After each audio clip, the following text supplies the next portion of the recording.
ಮೊಬೈಲನ್ನು ಯೂಸ್ ಮಾಡ್ಕೊಂಡು ನಾವು ಟ್ರೇಡಿಂಗನ್ನು ಮಾಡ್ಬೋದಾ ಅಥವಾ ಮಾಡಲಿಕ್ಕೆ ಆಗೋದಿಲ್ವಾ? ಮಾಡಲಿಕ್ಕೆ ಆಗೋದಿಲ್ಲ ಅಂತಿದ್ರೆ ಯಾವ ಲ್ಯಾಪ್ಟಾಪ್ ಅಥವಾ ಯಾವ ಕಂಪ್ಯೂಟರನ್ನು ನಾವು ಯೂಸ್ ಮಾಡಬೇಕು, ಏನೆಲ್ಲ ಕನ್ಫಿಗರೇಷನ್ ಇರಬೇಕು ಅಂತ ಈ ವಿಡಿಯೋದಲ್ಲಿ ನೋಡೋಣ. ಈಗ ಎಲ್ಲ ಬ್ರೋಕರ್ಗಳು ಮೊಬೈಲ್ ಆ್ಯಪ್ಗಳನ್ನು ಪ್ರೊವೈಡ್ ಮಾಡ್ತಾರೆ, ಅಲ್ಲಿ ಟ್ರೇಡಿಂಗ್ ಮಾಡುವಂಥ ಫೆಸಿಲಿಟಿಯನ್ನು ಪ್ರೊವೈಡ್ ಮಾಡ್ತಾರೆ. ಹಾಗಿದ್ರೆ ಮೊಬೈಲನ್ನು ಯೂಸ್ ಮಾಡಿಕೊಂಡು ಟ್ರೇಡಿಂಗನ್ನು ಮಾಡ್ಬೋದಾ ಅಂತ ನಾವು ನೋಡೋಣ. ಮೊದಲನೇದಾಗಿ ಮೊಬೈಲಲ್ಲಿ ಡಿಸ್ಅಡ್ವಾಂಟೇಜ್ ಇರುವಂಥದ್ದು ಯಾವುದು ಅಂತ ನಾವು ನೋಡಿದರೆ ಸ್ಕ್ರೀನ್. ಮೊಬೈಲ್ ಸ್ಕ್ರೀನ್ ತುಂಬ ಚಿಕ್ಕದಿರೋದ್ರಿಂದ ಚಾರ್ಟನ್ನು ನೋಡಲಿಕ್ಕೆ ತುಂಬ ಡಿಫಿಕಲ್ಟ್ ಆಗುತ್ತೆ. ನನಗಂತೂ ತುಂಬ ಡಿಫಿಕಲ್ಟ್ ಆಗುತ್ತೆ. ಮೇಯ್ನಾಗಿ ಟ್ರೇಡಿಂಗಲ್ಲಿ ನಾವು ಡಿಸಿಷನನ್ನು ತೊಗೊಳ್ಬೇಕಾದ್ರೆ ಚಾರ್ಟನ್ನು ನೋಡಿ ಡಿಸಿಷನನ್ನು ತೊಗೊಳ್ಬೇಕಾಗತ್ತೆ. ನೀವು ಫುಲ್ ಟೈಮ್ ಟ್ರೇಡರ್ ಆಗಿದ್ರೆ ಅಥವಾ ಫ್ರೀಕ್ವೆಂಟ್ಲಿ ಇಂಟ್ರಾಡೇ ಟ್ರೇಡಿಂಗನ್ನು ಮಾಡ್ತಾ ಇದ್ದೀರಿ ಅಂತ ಹೇಳಿದ್ರೆ ಚಾರ್ಟ್ನ ಅವಶ್ಯಕತೆ ತುಂಬ ಇರುತ್ತೆ. ಸೊ ಮೊಬೈಲ್ ಸ್ಕ್ರೀನ್ ತುಂಬ ಚಿಕ್ಕದಿರೋದ್ರಿಂದ ಚಾರ್ಟನ್ನು ನೋಡಲಿಕ್ಕೆ ಸ್ವಲ್ಪ ಡಿಫಿಕಲ್ಟ್ ಆಗುತ್ತೆ. ಚಾರ್ಟಲ್ಲಿ ನೀವು ಲೆವೆಲ್ಗಳನ್ನು ಡ್ರಾ ಮಾಡಲಿಕ್ಕೆ ಇರುತ್ತೆ, ಸಪೋರ್ಟ್ ಆ್ಯಂಡ್ ರೆಸಿಸ್ಟೆನ್ಸ್ ಲೆವೆಲ್ಗಳನ್ನು ಡ್ರಾ ಮಾಡಲಿಕ್ಕೆ ಇರ್ಬೋದು, ಅಥವಾ ಯಾವುದೊಂದು ಟ್ರೆಂಡ್ ಲೈನನ್ನು ಡ್ರಾ ಮಾಡಲಿಕ್ಕೆ ಇರ್ಬೋದು, ಅಥವಾ ತುಂಬ ದಿನದ ಚಾರ್ಟ್ನ ಡಾಟಾವನ್ನು ನೋಡಲಿಕ್ಕೆ ಇರ್ಬೋದು. ಸೊ ಮೊಬೈಲ್ ಸ್ಕ್ರೀನ್ ಚಿಕ್ಕದಿರೋದ್ರಿಂದ ಇದು ಸ್ವಲ್ಪ ಡಿಫಿಕಲ್ಟ್ ಆಗುತ್ತೆ. ಲೆವೆಲನ್ನು ಡ್ರಾ ಮಾಡಲಿಕ್ಕೆ ಇರ್ಬೋದು, ಅಥವಾ ಯಾವುದೊಂದು ಪ್ರಾಪರ್ ಪ್ಯಾಟರ್ನನ್ನು ಐಡೆಂಟಿಫೈ ಮಾಡಲಿಕ್ಕೆ ಸ್ಕ್ರೀನ್ ಚಿಕ್ಕದಿರೋದ್ರಿಂದ ಮೊಬೈಲಲ್ಲಿ ಡಿಫಿಕಲ್ಟಿ ಆಗುತ್ತೆ. ಇನ್ನೊಂದು ಮಲ್ಟಿಪಲ್ ವಿಂಡೋವನ್ನು ಓಪನ್ ಮಾಡಲಿಕ್ಕೆ ತುಂಬ ಕಷ್ಟ ಆಗುತ್ತೆ. ಮೊಬೈಲಲ್ಲಿ ಬೇರೆ ಬೇರೆ ಚಾರ್ಟನ್ನು ಓಪನ್ ಮಾಡಿಕೊಂಡು ಅಟ್ ದ ಸೇಮ್ ಟೈಮ್ ಬೇರೆ ಬೇರೆ ಚಾರ್ಟನ್ನು ಓಪನ್ ಮಾಡಿಕೊಂಡು ಮಲ್ಟಿಪಲ್ ವಿಂಡೋವನ್ನು ಓಪನ್ ಮಾಡಿಕೊಂಡು ಚಾರ್ಟನ್ನು ನೀವು ನೋಡಬೇಕು ಅಂತಿದ್ರೆ, ಬೇರೆ ಬೇರೆ ಚಾರ್ಟ್ನ ಕಂಪೇರನ್ನು ಮಾಡಬೇಕು ಅಂತಿದ್ರೆ ಮೊಬೈಲಲ್ಲಿ ಕಷ್ಟ ಆಗುತ್ತೆ. ಬಟ್ ಅದೇ ಲ್ಯಾಪ್ಟಾಪ್ ಅಥವಾ ಕಂಪ್ಯೂಟರ್ ಇದ್ದರೆ ಬ್ರೌಸರಲ್ಲಿ ನಿಮಗೆ ಅದನ್ನು ಈಸಿಯಾಗಿ ಮಾಡ್ಬೋದು, ಚಾರ್ಟನ್ನು ಈಸಿಯಾಗಿ ನೋಡ್ಬೋದು, ಸ್ಕ್ರೀನಲ್ಲಿ ದೊಡ್ಡದಿರುತ್ತೆ. ಇದು ಒಂದು ಡಿಫಿಕಲ್ಟಿ ಆಯಿತು, ಚಾರ್ಟನ್ನು ನೋಡಲಿಕ್ಕೆ ಮೊಬೈಲ್ನ ಸ್ಕ್ರೀನ್ ಚಿಕ್ಕದಿರೋದ್ರಿಂದ ಸ್ವಲ್ಪ ಕಷ್ಟ ಆಗುತ್ತೆ. ನೆಕ್ಸ್ಟ್ ಇರುವಂಥದ್ದು ಆರ್ಡರ್ ಪ್ಲೇಸ್ಮೆಂಟ್. ನೀವು ಇಂಟ್ರಾಡೇ ಟ್ರೇಡರ್ ಆಗಿದ್ದರೆ ಕ್ವಿಕ್ ಆರ್ಡರ್ ಪ್ಲೇಸ್ಮೆಂಟ್ ಮಾಡಬೇಕಿರುತ್ತೆ, ಅಥವಾ ಮಲ್ಟಿಪಲ್ ಆರ್ಡರ್ಗಳನ್ನು ಪ್ಲೇಸ್ ಮಾಡಬೇಕಿರುತ್ತೆ. ಸೊ ಮೊಬೈಲಲ್ಲಿ ಇದು ಸ್ವಲ್ಪ ಡಿಫಿಕಲ್ಟಿ ಆಗುತ್ತೆ. ನನಗಂತೂ ತುಂಬ ಡಿಫಿಕಲ್ಟ್ ಆಗುತ್ತೆ ಮಲ್ಟಿಪಲ್ ಆರ್ಡರ್ನ ಕ್ವಿಕ್ಕಾಗಿ ಪ್ಲೇಸ್ ಮಾಡಲಿಕ್ಕೆ. ಕಂಪ್ಯೂಟರ್ ಅಥವಾ ಲ್ಯಾಪ್ಟಾಪಲ್ಲಿ ಏನಾಗುತ್ತೆ, ನಿಮ್ಮ ಹತ್ರ ಕೀಬೋರ್ಡ್ ಇರುತ್ತೆ ಅಥವಾ ಮೌಸ್ ಇರುತ್ತೆ, ಕ್ವಿಕ್ಕಾಗಿ ಅಲ್ಲಿ ಆರ್ಡರ್ನ ಪ್ಲೇಸ್ ಮಾಡಲಿಕ್ಕೆ ಆಗುತ್ತೆ. ಮೊಬೈಲಲ್ಲಿ ಕ್ವಿಕ್ಕಾಗಿ ನೀವು ಸ್ವಿಚ್ ಮಾಡಿಕೊಂಡು ಆರ್ಡರ್ ಪ್ಲೇಸ್ ಮಾಡೋದು ಸ್ವಲ್ಪ ಡಿಫಿಕಲ್ಟ್ ಆಗ್ಬೋದು. ಸೊ ಹಾಗಾಗಿ ಮೊಬೈಲಲ್ಲಿ ಆರ್ಡರ್ ಪ್ಲೇಸ್ಮೆಂಟ್ ಮಾಡೋದು ಕೂಡ ಸ್ವಲ್ಪ ಕಷ್ಟ ಆಗುತ್ತೆ. ಬಟ್ ನೀವು ಫುಲ್ ಟೈಮ್ ಟ್ರೇಡರ್ ಅಲ್ಲ, ನಿಮಗೆ ಮಲ್ಟಿಪಲ್ ಆರ್ಡರ್ನ ಪ್ಲೇಸ್ ಮಾಡಲಿಕ್ಕಿಲ್ಲ, ಕ್ವಿಕ್ ಆರ್ಡರ್ಗಳನ್ನು ಪ್ಲೇಸ್ ಮಾಡಲಿಕ್ಕಿಲ್ಲ, ನೀವು ಇನ್ವೆಸ್ಟ್ಮೆಂಟನ್ನು ಮಾಡ್ತೀರಿ ಅಥವಾ ಯಾವತ್ತಾದ್ರೂ ಒಮ್ಮೆ ಒಂದು ಆರ್ಡರ್ನ ಪ್ಲೇಸ್ ಮಾಡ್ತೀರಿ, ನಿಮಗೆ ಕ್ವಿಕ್ನೆಸ್ ತುಂಬ ಎಫೆಕ್ಟ್ ಆಗೋದಿಲ್ಲ ಅಂತ ಹೇಳಿದ್ರೆ ನೀವು ಮೊಬೈಲಲ್ಲಿ ಆರ್ಡರ್ನ ಪ್ಲೇಸ್ ಮಾಡ್ಬೋದು. ಬಟ್ ನನಗೆ ತುಂಬ ಕಷ್ಟ ಆಗುತ್ತೆ ಇಂಟ್ರಾಡೇಲಿ ಆರ್ಡರ್ನ ಮೊಬೈಲಲ್ಲಿ ಪ್ಲೇಸ್ ಮಾಡಲಿಕ್ಕೆ. ಹಾಗಾದರೆ ಮೊಬೈಲ್ ಇಲ್ಲ ಅಂತ ಹೇಳಿದ್ರೆ ನಾವು ಏನನ್ನು ಯೂಸ್ ಮಾಡ್ಬೋದು ಅಂತ ಕೇಳಿದ್ರೆ ಲ್ಯಾಪ್ಟಾಪ್ ಅಥವಾ ಕಂಪ್ಯೂಟರ್ನ ಯೂಸ್ ಮಾಡ್ಕೊಂಡು ನಾವು ಆರ್ಡರ್ನ ಪ್ಲೇಸ್ ಮಾಡಲಿಕ್ಕೆ ಅಥವಾ ಟ್ರೇಡಿಂಗನ್ನು ಮಾಡಲಿಕ್ಕೆ ಯೂಸ್ ಮಾಡ್ಕೊಳ್ಬೋದು. ಹಾಗಿದ್ರೆ ಯಾವ ಕನ್ಫಿಗರೇಷನ್ ಇರುವಂಥ ಲ್ಯಾಪ್ಟಾಪ್ ಅಥವಾ ಕಂಪ್ಯೂಟರ್ ಬೇಕು ಅಂತ ನೋಡೋಣ. ಸೊ ಮೊದಲನೇದಾಗಿ ನಿಮ್ಮ ರಿಕ್ವೈರ್ಮೆಂಟ್ ಏನು ಅಂತ ನೀವು ನೋಡ್ಕೊಳ್ಬೇಕಾಗತ್ತೆ. ನೀವು ಏನೆಲ್ಲ ವರ್ಕ್ಗಳನ್ನು ಮಾಡ್ತೀರಿ, ಯಾವುದೊಂದು ಲ್ಯಾಪ್ಟಾಪನ್ನು ಅಥವಾ ಯಾವುದೊಂದು ಕಂಪ್ಯೂಟರ್ನ ಬಿಲ್ಡ್ ಮಾಡುವಾಗ ನಿಮ್ಮ ರಿಕ್ವೈರ್ಮೆಂಟ್ ಏನು ಅಂತ ನೋಡಬೇಕಾಗುತ್ತೆ. ನಿಮ್ಮ ರಿಕ್ವೈರ್ಮೆಂಟ್ ಕೇವಲ ಟ್ರೇಡಿಂಗ್ ಪರ್ಪಸ್ ಇದೆ, ನೀವು ಟ್ರೇಡಿಂಗ್ ಆ್ಯಪನ್ನು ಯೂಸ್ ಮಾಡ್ತೀರಿ, ಬ್ರೌಸರಲ್ಲಿ ಕೇವಲ ನಿಮ್ಮ ಟ್ರೇಡಿಂಗ್ ಅಕೌಂಟ್ಗೆ ಲಾಗಿನ್ ಆಗ್ತೀರಿ, ಅಲ್ಲಿ ನಿಮ್ಮ ಟ್ರೇಡಿಂಗ್ ಪೋರ್ಟಲನ್ನು ಯೂಸ್ ಮಾಡ್ತೀರಿ. ಅದೇ ರೀತಿ ಚಾರ್ಟಿಂಗ್ ಸಾಫ್ಟ್ವೇರನ್ನು ಯೂಸ್ ಮಾಡ್ತೀರಿ, ಟ್ರೇಡಿಂಗ್ ವ್ಯೂ ಆಗಿರ್ಬೋದು, ಅಥವಾ ಬ್ರೌಸರಲ್ಲಿ ಬೇರೆ ಚಾರ್ಟಿಂಗ್ ಪೋರ್ಟಲನ್ನು ಯೂಸ್ ಮಾಡ್ತೀರಿ ಅಂತ ಹೇಳಿದ್ರೆ ಅದೇ ರೀತಿ ಚಾರ್ಟಿಂಗ್ಗೆ ಇನ್ನೇನಾದರೂ ಸಾಫ್ಟ್ವೇರನ್ನು ಯೂಸ್ ಮಾಡ್ತೀರಾ ಅಥವಾ ಬೇರೆ ಏನಾದರೂ ಟ್ರೇಡಿಂಗ್ ಹೆಲ್ಪ್ ಆಗುವಂಥ ಸಾಫ್ಟ್ವೇರನ್ನು ಯೂಸ್ ಮಾಡ್ತೀರಾ ಅನ್ನೋದನ್ನು ನೋಡಬೇಕಾಗುತ್ತೆ. ನಾವು ಬೇಸಿಕ್ ರಿಕ್ವೈರ್ಮೆಂಟನ್ನು ತೊಗೊಂಡು ನೋಡೋದಾದರೆ ನೀವು ಟ್ರೇಡಿಂಗ್ ವ್ಯೂ ಅಲ್ಲಿ ಚಾರ್ಟನ್ನು ನೋಡ್ತೀರಾ. ಅದೇ ರೀತಿ ನೆಕ್ಸ್ಟ್ ನಿಮ್ಮ ಟ್ರೇಡಿಂಗ್ ಅಕೌಂಟ್ಗೆ ಲಾಗಿನ್ ಆಗಿ, ಫಾರ್ ಎಕ್ಸಾಂಪಲ್ ಝೀರೋದಾದರೆ ಝೀರೋದ ಕೈಟ್ಗೆ ಲಾಗಿನ್ ಆಗಿ ಅಲ್ಲಿ ಚಾರ್ಟನ್ನು ನೋಡ್ಬೋದು, ಅಥವಾ ಅಲ್ಲಿ ಆರ್ಡರ್ ಪ್ಲೇಸ್ಮೆಂಟ್ ಮಾಡಲಿಕ್ಕೆ ಯೂಸ್ ಮಾಡ್ತೀರಾ ಅಂತ ಹೇಳಿದ್ರೆ ನಿಮ್ಮ ರಿಕ್ವೈರ್ಮೆಂಟ್ ತುಂಬ ಇರೋದಿಲ್ಲ. ಒಂದು ಬ್ರೌಸರನ್ನು ರನ್ ಮಾಡ್ತೀರಿ, ಅಲ್ಲಿ ಮಲ್ಟಿಪಲ್ ವಿಂಡೋವನ್ನು ಓಪನ್ ಮಾಡ್ಕೊಂಡಿರ್ಬೋದು, ಅಥವಾ ಟ್ರೇಡಿಂಗ್ ವ್ಯೂವನ್ನು ಯೂಸ್ ಮಾಡ್ತಾ ಇರ್ತೀರಿ. ಹಾಗೆ ನಾರ್ಮಲ್ ನಿಮ್ಮ ಆಫೀಸ್ ವರ್ಕ್, ಆಫೀಸ್ ರಿಲೇಟೆಡ್ ಸಾಫ್ಟ್ವೇರ್ಗಳೇನಿದೆ, ವಿಂಡೋಸ್ ಆಫೀಸ್ ಸಾಫ್ಟ್ವೇರ್ಗಳನ್ನು ಯೂಸ್ ಮಾಡ್ತೀರಿ ಅಂತ ಹೇಳಿದ್ರೆ ಯಾವ ಲ್ಯಾಪ್ಟಾಪನ್ನು ನಾವು ಯೂಸ್ ಮಾಡ್ಬೋದು, ಯಾವ ಕನ್ಫಿಗರೇಷನ್ ಇರುವಂಥ ಲ್ಯಾಪ್ಟಾಪನ್ನು ನಾವು ನೋಡ್ಬೋದು ಅಂತ ನೋಡೋದಾದರೆ ಮೊದಲೇದಾಗಿ ಬರುವಂಥದ್ದು ಪ್ರೊಸೆಸರ್. ಯಾವ ಪ್ರೊಸೆಸರನ್ನು ನಾವು ಯೂಸ್ ಮಾಡ್ಬೋದು ಅಂತ ನೋಡೋದಾದರೆ ಪ್ರೊಸೆಸರಲ್ಲಿ ಎರಡು ಬರ್ತದೆ, ಒಂದು ಇಂಟೆಲ್ ಹಾಗೆ AMD.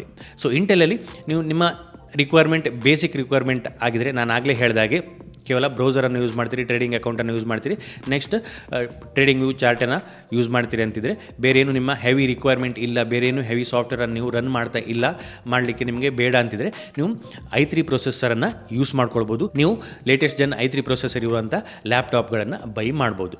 ಕರೆಂಟ್ಲಿ 14 ಜನ್ ಏನೋ ಇರಬೇಕು, ಬಟ್ ಅದು ತುಂಬ ಅವೈಲೇಬಲ್ ಇಲ್ಲ. 12 ಜನ್ ಹಾಗೆ 13 ಜನ್ ಲ್ಯಾಪ್ಟಾಪ್ಗಳು ಅವೈಲೇಬಲ್ ಇದೆ, ಅವುಗಳನ್ನು ನೀವು ನೋಡ್ಕೊಳ್ಬೋದು. i3 13 ಜನ್ ಹಾಗೆ 12 ಜನ್ ಲ್ಯಾಪ್ಟಾಪ್ಗಳನ್ನು ನೀವು ನೋಡ್ಕೊಳ್ಬೋದು.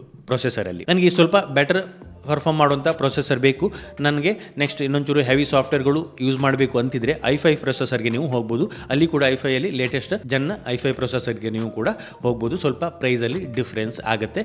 ಬೇಸಿಕಲಿ ನಿಮಗೆ ನೀವು ಮಿನಿಮಮ್ ಅಂತ ಹೇಳಿದ್ರು i3 ಲೇಟೆಸ್ಟ್ ಜನ್ ಪ್ರೊಸೆಸರ್ಗೆ ಹೋಗಬೇಕಾಗತ್ತೆ. ಒಂದು ಡೀಸೆಂಟಾಗಿ ಬ್ರೌಸರನ್ನು ರನ್ ಮಾಡಿಕೊಂಡು ಮಲ್ಟಿಪಲ್ ವಿಂಡೋವನ್ನು ಓಪನ್ ಮಾಡಿಕೊಂಡು ಚಾರ್ಟನ್ನು ನೋಡಲಿಕ್ಕೆ ಸ್ವಲ್ಪ i3 ಪ್ರೊಸೆಸರ್ ಇದ್ದರೆ ಬೆಟರ್ ಆಗುತ್ತೆ. ಅದಕ್ಕಿಂತ ಬೆಟರ್ ಬೇಕು ಅಂತ ಹೇಳಿದ್ರೆ ನೀವು i5 ಪ್ರೊಸೆಸರನ್ನು ನೋಡ್ಕೊಳ್ಬೋದು. ಅದೇ ರೀತಿ ನೀವು AMD ಪ್ರೊಸೆಸರ್ಗೆ ಹೋಗ್ತೀರಿ ಅಂತ ಹೇಳಿದ್ರೆ ಡಿಯಲ್ಲಿ AMD Ryzen 5 ಸೀರೀಸ್ ಅಲ್ಲಿ ಇದೆ. 5 ಸೀರೀಸ್ನ ಪ್ರೊಸೆಸರ್ ಅನ್ನು ನೀವು ನೋಡ್ಕೊಳ್ಬಹುದು. ನೀವು PC ಅನ್ನು ಬಿಲ್ಡ್ ಮಾಡ್ತೀರಿ ಅಂತ ಹೇಳಿದ್ರೆ ಇದೇ ಕಾನ್ಫಿಗರೇಷನ್ ಇರುವಂಥ ಪ್ರೊಸೆಸರ್ ಅನ್ನು ನೋಡಿಕೊಂಡು PC ಅಲ್ಲಿ ಹಾಕೊಳ್ಬಹುದು. ಸೊ ಪ್ರೊಸೆಸರ್ ಅಲ್ಲಿ ನೀವು ಮಿನಿಮಮ್ ಅಂತ ಹೇಳಿದ್ರು i3 ಪ್ರೊಸೆಸರ್ಗೆ ಹೋಗಬೇಕಾಗುತ್ತೆ. ಲೇಟೆಸ್ಟ್ ಜನ್ i3 ಪ್ರೊಸೆಸರ್ಗೆ ಹೋಗಬೇಕು. ನಿಮ್ಮ ರಿಕ್ವೈರ್ಮೆಂಟ್ ಸ್ವಲ್ಪ ಜಾಸ್ತಿ ಇತ್ತು ಅಂತ ಹೇಳಿದ್ರೆ ನೀವು i5 ಪ್ರೊಸೆಸರ್ ಅನ್ನು ನೋಡ್ಕೊಳ್ಬಹುದು. ನೆಕ್ಸ್ಟ್ ಬರುವಂಥದ್ದು ರ್ಯಾಮ್. ಸೊ ಮಿನಿಮಮ್ ಆಗಿ ನೀವು 8GB ರ್ಯಾಮ್ಗೆ ಹೋಗಬೇಕಾಗುತ್ತೆ. ಹಾಗೆ ನೀವು ಲ್ಯಾಪ್ಟಾಪ್ ಅನ್ನು ತಗೊಳ್ತೀರಿ ಅಂತ ಹೇಳಿದ್ರೆ ಅಪ್ಗ್ರೇಡೇಬಲ್ ಆಪ್ಷನ್ ಇರುವಂಥ ಆಪ್ಷನ್ ಅನ್ನೇ ತಗೊಳ್ಳಿ. 8GB ರ್ಯಾಮ್ ಇತ್ತು ಅಂತ ಹೇಳಿದ್ರೆ ನೆಕ್ಸ್ಟ್ ಅದನ್ನು 16ಗೆ ಅಪ್ಗ್ರೇಡ್ ಮಾಡುವಂಥ ಆಪ್ಷನ್ ಇದ್ದರೆ ಬೆಟರ್ ಆಗುತ್ತೆ. ಮಿನಿಮಮ್ 8GB ಇರಲೇಬೇಕಾಗುತ್ತೆ. ಸ್ಟಾರ್ಟಿಂಗ್ ತಗೊಳ್ಳುವಾಗ ಮಿನಿಮಮ್ 8GB ರ್ಯಾಮ್ ಇರಲೇಬೇಕಾಗುತ್ತೆ. ಅಪ್ಗ್ರೇಡ್ ಆಪ್ಷನ್ ಇದ್ದರೆ ಬೆಟರ್ ಆಗುತ್ತೆ. ಅಪ್ಗ್ರೇಡ್ ಆಪ್ಷನ್ ಇರಲೇಬೇಕಾಗುತ್ತೆ. ನೆಕ್ಸ್ಟ್ ನಿಮಗೆ ಅಪ್ಗ್ರೇಡ್ ಮಾಡಬೇಕು ಅಂತಿದೆ ನೆಕ್ಸ್ಟ್ ಇನ್ನೊಂದು 8GB ರ್ಯಾಮನ್ನು ಹಾಕಿದರೆ ಅಲ್ಲಿ 16GB ರ್ಯಾಮ್ ಆಗುತ್ತೆ. 16GB RAM ಸ್ಟಾರ್ಟಿಂಗಲ್ಲಿದ್ದರೆ better. ಇಲ್ಲ ನಿಮಗೆ ಬೇಸಿಕ್ಕಿಗೆ ಮಿನಿಮಮ್ ಸ್ಟಾರ್ಟಿಂಗಲ್ಲಿ 8GB ಸಾಕಾಗುತ್ತೆ. ನಿಮಗೆ ಅಪ್ಗ್ರೇಡಬಲ್ ಆಪ್ಷನ್ ಇದ್ದರೆ ನೆಕ್ಸ್ಟ್ ನೀವು ರ್ಯಾಮನ್ನು ಅಪ್ಗ್ರೇಡ್ ಮಾಡ್ಬೋದು. PC ಹೇಗೂ ಮದರ್ ಬೋರ್ಡಲ್ಲಿ ಸ್ಲಾಟ್ ಇರುತ್ತೆ. ನೆಕ್ಸ್ಟ್ ನೀವು ಅದನ್ನು ಅಪ್ಗ್ರೇಡ್ ಮಾಡ್ಕೊಳ್ಬೋದು. ಲ್ಯಾಪ್ಟಾಪ್ ಕೇಸಲ್ಲಿ ಅಪ್ಗ್ರೇಡೇಬಲ್ ಆಪ್ಷನ್ ಇರುವಂಥ ಲ್ಯಾಪ್ಟಾಪನ್ನು ನೀವು ತಗೊಳ್ಳಿ. ನಿಮ್ಮ ಬೇಸಿಕ್ ರ್ಯಾಮ್ 8GB ಇತ್ತು ಅಂತೇಳಿ ನೆಕ್ಸ್ಟ್ ಅದನ್ನು ಅಪ್ಗ್ರೇಡ್ ಮಾಡೋಂಥ ಆಪ್ಷನ್ ಇರುವಂಥ ಲ್ಯಾಪನ್ನೇ ನೀವು ತಗೊಳ್ಳಿ, ಬೆಟರ್ ಆಗುತ್ತೆ. ನೆಕ್ಸ್ಟ್ ಬರುವಂಥದ್ದು ಸ್ಟೋರೇಜ್ಗೆ ನಾರ್ಮಲಿ ಈಗ SSD ಬರ್ತಾ ಇದೆ. ಸೊ NVMe SSD ಇರುವಂಥ ಲ್ಯಾಪ್ಟಾಪ್ಗಳನ್ನೇ ತಗೊಳ್ಳಿ. ಸ್ವಲ್ಪ ಸ್ಪೀಡ್ ಇರುತ್ತೆ. ಮುಂಚೆ ಬರುವಂಥ ಹಾರ್ಡ್ ಡಿಸ್ಕ್ಗಳು ನಾರ್ಮಲಿ ಈಗ ಬರೋದಿಲ್ಲ. ಸೊ ಎಲ್ಲ ಲ್ಯಾಪ್ಟಾಪ್ಗಳಲ್ಲಿ SSDನೇ ಬರ್ತಾ ಇದೆ. ಸೊ ಅದನ್ನು ನೀವು ತಗೊಳ್ಳಿ. ಸ್ಟೋರೇಜ್ ಎಷ್ಟು ಬೇಕು ಅಂತ ನಿಮಗೆ ಮ್ಯಾಟರ್ ಆಗುತ್ತೆ. ನಿಮಗೆ ಎಷ್ಟು ದೊಡ್ಡ ಸ್ಟೋರೇಜ್ ಬೇಕು ಅಂತ 500GB or 1TB PC build ಮಾಡ್ತೀರಿ ಅಂತ ಹೇಳಿದ್ರು ಕೂಡ ನಿಮಗೆ ಅಲ್ಲಿ ತುಂಬ ಆಪ್ಷನ್ಗಳು ಸಿಗುತ್ತೆ. ಮಿನಿಮಮ್ ನೀವು i3 ಪ್ರೊಸೆಸರ್ ಅಥವಾ i5 ಪ್ರೊಸೆಸರನ್ನು ಹಾಕ್ಕೊಳ್ಬೋದು ಅಥವಾ AMD 5 ಸೀರೀಸ್ ಪ್ರೊಸೆಸರನ್ನು ಹಾಕ್ಕೊಳ್ಬೋದು. ಹಾಗೆ ಮಿನಿಮಮ್ 8GB ರ್ಯಾಮನ್ನು ಹಾಕ್ಕೊಂಡು ಒಂದು SSD NVMe SSDಯನ್ನು ಹಾಕ್ಕೊಂಡು ಬಿಲ್ಡನ್ನು ಮಾಡ್ಕೊಳ್ಬೋದು. ಗ್ರಾಫಿಕ್ಸ್ ಕಾರ್ಡ್ ನಾರ್ಮಲಿ ಲ್ಯಾಪ್ಟಾಪ್ಗಳಲ್ಲಿ ಪ್ರೊಸೆಸರಲ್ಲಿ ಅಥವಾ PCಗಳಲ್ಲಿ ಬಿಲ್ಟ್ ಇನ್ ಗ್ರಾಫಿಕ್ಸ್ ಇರುತ್ತೆ ಪ್ರೊಸೆಸರಲ್ಲಿ. ನಾರ್ಮಲಿ ನಿಮಗೆ ಈವರೆಗೆ ಸಾಕಾಗುತ್ತೆ. ಇಲ್ಲ ನೀವೇನಾದರೂ ಹೆವಿ ವಿಡಿಯೋ ಎಡಿಟಿಂಗ್ ಅಥವಾ ಬೇರೆ ಏನಾದರೂ ಪರ್ಪಸ್ಗೆ ಮಾಡ್ತಾ ಇದ್ದೀರಿ ಅಂತೇಳಿ ಬೇರೆ ಏನಾದರೂ ಪರ್ಪಸ್ ನಿಮ್ಮದು ಇತ್ತು ಅಂತೇಳಿ ಆಗ ಮಾತ್ರ ನೀವು ಅಲ್ಲಿ ಎಕ್ಸ್ಟ್ರಾ ಗ್ರಾಫಿಕ್ಸ್ ಕಾರ್ಡನ್ನು ಹಾಕ್ಕೊಳ್ಬೇಕಾಗುತ್ತೆ. ನಾರ್ಮಲಿ ಟ್ರೇಡಿಂಗಿಗೆ ಬೇಕಾಗೋದಿಲ್ಲ. ನೀವು ಕೇವಲ ಬ್ರೌಸರನ್ನು ಯೂಸ್ ಮಾಡ್ತೀರಿ ಅಂತ ಹೇಳಿದ್ರೆ ನಿಮಗೆ ಗ್ರಾಫಿಕ್ಸ್ ಕಾರ್ಡ್ನ ಅವಶ್ಯಕತೆ ಇರೋದಿಲ್ಲ. ಇಂಟಿಗ್ರೇಟೆಡ್ ಗ್ರಾಫಿಕ್ಸೇ ಸಾಕಾಗುತ್ತೆ. ಇದಿಷ್ಟು ಕನ್ಫಿಗರೇಷನ್ ಇರುವಂಥ PCಯನ್ನು ನೀವು ಅಥವಾ ಲ್ಯಾಪ್ಟಾಪನ್ನು ತಗೊಂಡ್ರೆ ಸಾಕಾಗುತ್ತೆ ಬೇಸಿಕ್ ಟ್ರೇಡಿಂಗನ್ನು ಮಾಡಲಿಕ್ಕೆ. ಜಸ್ಟ್ ನೀವು ಬ್ರೌಸರನ್ನು ಯೂಸ್ ಮಾಡಿಕೊಂಡು ಟ್ರೇಡಿಂಗ್ ಹಾಗೆ ನಿಮ್ಮ ಬ್ರೋಕರ್ ಪೋರ್ಟಲನ್ನು ಯೂಸ್ ಮಾಡಿಕೊಂಡು ಆರ್ಡರನ್ನು ಪ್ಲೇಸ್ ಮಾಡಲಿಕ್ಕೆ ಅಥವಾ ಟ್ರೇಡಿಂಗನ್ನು ಚಾರ್ಟನ್ನು ನೋಡಲಿಕ್ಕೆ ಯೂಸ್ ಮಾಡ್ತೀರಿ ಅಂತ ಹೇಳಿದ್ರೆ ಈ ಕನ್ಫಿಗರೇಷನ್ ಒಂದು ಬೇಸಿಕ್ ಆಗುತ್ತೆ. ಏನಾದರೂ ನಿಮ್ಮ ಹೆವಿ ರಿಕ್ವೈರ್ಮೆಂಟ್ ಇತ್ತು ಅಂತೇಳಿ ಅದಕ್ಕನುಗುಣವಾಗಿ ನೀವೇನಾದರೂ ಹೆವಿ ಸಾಫ್ಟ್ವೇರನ್ನು ಯೂಸ್ ಮಾಡ್ತಾ ಇದ್ದೀರಿ ಅಂತೇಳಿದ್ರೆ ಅದಕ್ಕನುಗುಣವಾಗಿ ನೀವು ಅದರ ರಿಕ್ವೈರ್ಮೆಂಟನ್ನು ನೋಡಿಕೊಂಡು ಹಾರ್ಡ್ವೇರನ್ನು ಯೂಸ್ ಮಾಡ್ಕೊಳ್ಬೇಕಾಗುತ್ತೆ. ಒಂದಷ್ಟು ಲಿಸ್ಟ್ ಆಫ್ ಲ್ಯಾಪ್ಟಾಪ್ಗಳ ಲಿಂಕ್ ಅನ್ನು ನಾನು ಡಿಸ್ಕ್ರಿಪ್ಷನಲ್ಲಿ ಕೊಟ್ಟಿರ್ತೀನಿ. ನೀವು ಚೆಕ್ ಮಾಡ್ಕೊಳ್ಳಿ. i3 AMD ಪ್ರೊಸೆಸರ್ ಹಾಗೆ i5 ಪ್ರೊಸೆಸರ್ಗಳ ಲಿಸ್ಟ್ ಆಫ್ ಲ್ಯಾಪ್ಟಾಪ್ಗಳನ್ನು ನಾನು ಡಿಸ್ಕ್ರಿಪ್ಷನಲ್ಲಿ ಕೊಟ್ಟಿರ್ತೀನಿ. ಅವುಗಳನ್ನು ನೋಡಿಕೊಂಡು ಬೇಕಿದ್ರೆ ಅವುಗಳನ್ನು ಪರ್ಚೇಸ್ ಮಾಡ್ಬೋದು. ನೀವೇನಾದರೂ ಸೀರಿಯಸ್ ಆಗಿ ಟ್ರೇಡಿಂಗನ್ನು ಕಲಿತಾ ಇದ್ದೀರಿ ಅಥವಾ ಸೀರಿಯಸ್ ಆಗಿ ಟ್ರೇಡಿಂಗನ್ನು ಮಾಡ್ತಾ ಇದ್ದೀರಿ ಅಂತ ಹೇಳಿದ್ರೆ ಅಟ್ಲೀಸ್ಟ್ ಒಂದು ಲ್ಯಾಪ್ಟಾಪನ್ನು ಯೂಸ್ ಮಾಡಿಕೊಂಡು ಮಾಡೋದು ಬೆಟರ್ ಆಗುತ್ತೆ ಅಂತ ನನ್ನ ಅನಿಸಿಕೆ. ಇದಿಷ್ಟು ಈ ವಿಡಿಯೋದಲ್ಲಿ. ನಿಮಗೇನಾದರೂ ಈ ವಿಡಿಯೋ ಇಷ್ಟ ಆಯಿತು ಅಂತ ಲೈಕ್ ಮಾಡಿ, ನಿಮ್ಮ ಸಜೆಷನ್ಸನ್ನು ಕಮೆಂಟ್ ಮಾಡಿ. ಇನ್ನು ಹೆಚ್ಚಿನ ವಿಡಿಯೋಗಳಿಗಾಗಿ ನಮ್ಮ ಯೂಟ್ಯೂಬ್ ಚಾನಲ್ ಸಬ್ಸ್ಕ್ರೈಬ್ ಮಾಡ್ಕೊಳ್ಳಿ. Thank you.